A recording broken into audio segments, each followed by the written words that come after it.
Hey guys, this is the Aeneid 281 to 288.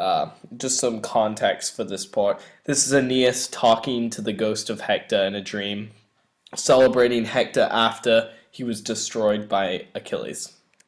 Okay, here we go. Okay, so it starts out pretty simple. O light, Luke's light of Troy Dardanii. O most faithful foodissima, notice the superlative, hope of the Trojans. What great delays Morai have held you, tenuere. But as you probably know, tenuere isn't actually the infinitive here; it's tenuerent. You go down to here. Wait, Hector. What what shores do you come from? Do you come, Venus, from? Okay, and then a few notes here. Hector is actually in the vocative here, which is interesting. And then also this is a PPP in the vocative, which is kind of uncommon, or we haven't seen it a lot at least. Okay, so then just to go back over it, just so you get the translation. O light of Troy, O most faithful hope of the Trojans, what great delays have held you? Wait, Hector, what shores do you come from? Okay, next slide.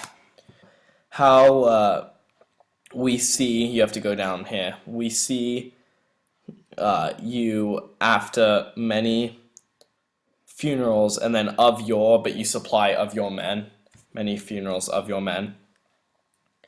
After varied works, so Varios and Labores go together.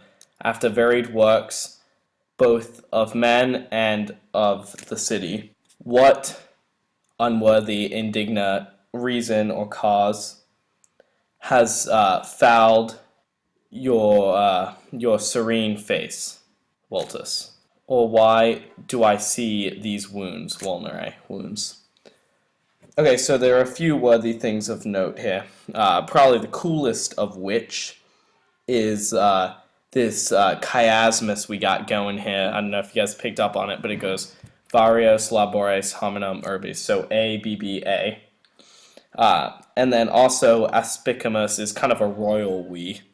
Anything else? And this goes accusative, genitive, genitive, dative.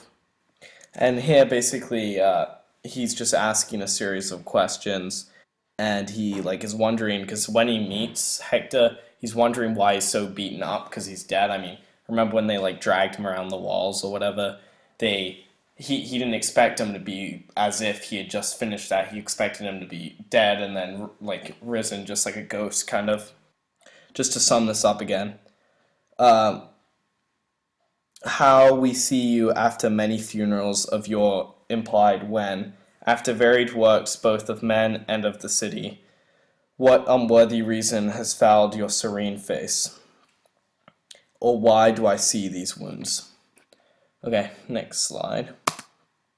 Okay, so here you start off with ille nihil, and you basically just supply a said, so he said nothing, ille he nihil nothing. So he said nothing, nor does he delay, morator, my questioning or questions in vain, but leading a heavy groan perhaps from from the imo is basically the opposite of supero, from the depths of his chest, pectore. So he's basically saying Hector's just gonna release this groan through basically words. It's gonna come from the bottom of his chest, so it's like a deep groan, perhaps. There are a few interesting things here. The gravator gemitus, if you want to go out on a limb, you could call that alliteration.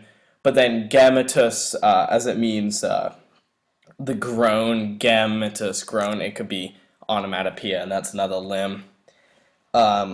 Okay, so I'll just sum this up again.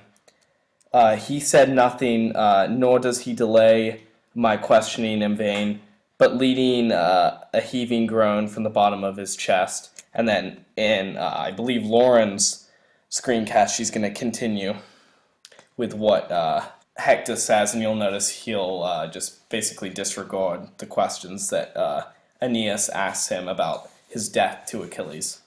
So, thanks for watching. I kept this pretty short, hopefully. Alright, thank you.